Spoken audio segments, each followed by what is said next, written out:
विदर्भ का इलाका, महाराष्ट्र का एक छोटा सा गांव कुंभापुर। चारों तरफ घना जंगल, बीच में कुछ दर्जन मिट्टी के घर और गांव से थोड़ा बाहर शमशान घाट।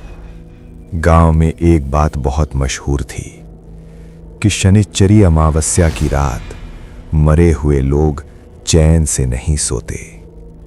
हर साल उस रात कोई न कोई अजीब घटना जरूर होती थी।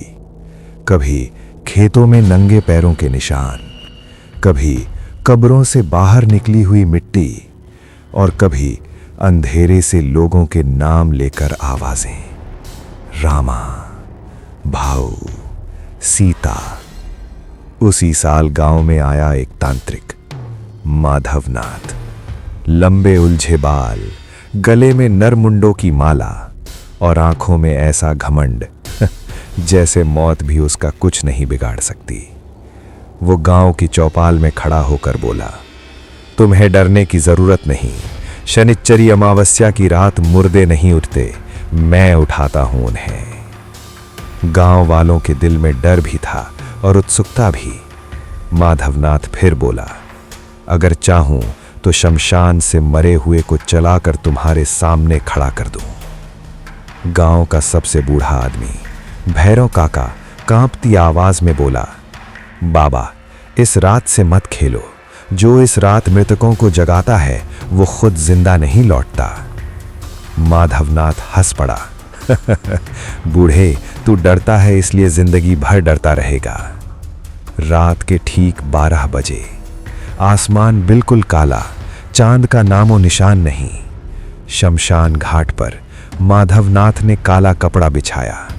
चारों तरफ नींबू, लौंग, खोपड़ी और जलती हुई हवन सामग्री। उसने मंत्र पढ़ना शुरू किया, उत्तिष्ठ उत्तिष्ठ, जो सोया है वो जागे। जैसे जैसे मंत्र तेज होता गया, हवा भारी होती चली गई। पेड़ों की पत्तियां बिना हवा के हिलने लगीं। अचानक धड़ धड़ एक कब्र की मिट्टी हिलने लगी। गांव वालों की सांस अटक गई। मिट्टी फट गई और बाहर निकला एक कंकाल जैसा हाथ। हे भगवान! माधवनाथ खुशी से चिल्लाया, देखा, मौत भी मेरे हुक्म में है। लेकिन तभी दूसरी कब्र हिलने लगी। माधवनाथ का चेहरा बदल गया। मंत्र अटकने लगे। हवा में एक फुसफुसाहट, तूने हमें बुलाया। अब सिर्फ एक नहीं, 3, 5, 7 कब्रें। शमशान घाट में अचानक बहुत ठंड हो गई। कब्रों से पूरे शरीर बाहर आने लगे। आंखों में कीड़े, हड्डियों पर लटकता मांस और मुंह से निकलती काली बदबूदार हवा। वो सब धीरे धीरे माधवनाथ की ओर बढ़ने लगे। माधवनाथ चिल्लाया, रुको, मैं तुम्हारा मालिक हूं।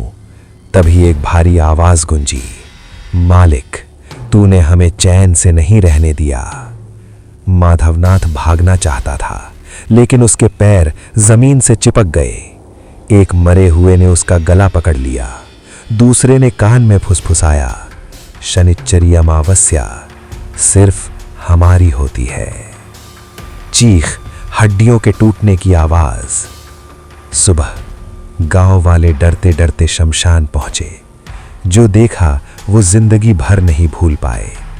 माधवनाथ की लाश शमशान के बीच बैठी हुई थी, आंखें खुली, मुंह डर से फटा हुआ और हाथ में अपनी ही नरमुंड माला। कब्रें वापस बंद थीं, जैसे कुछ हुआ ही ना हो। आज भी गांव में एक नियम है, शनिश्चरी अमावस्या की रात कोई शमशान नहीं जाता, कोई तंत्र मंत्र नहीं करता, और अगर हवा में किसी ने नाम लिया तो दरवाजा तुरंत बंद कर लिया जाता है, क्योंकि लोग कहते हैं कि जो उस रात जागते हैं वो जिंदा नहीं होते। अगली शनिश्चरी अमावस्या फिर आएगी।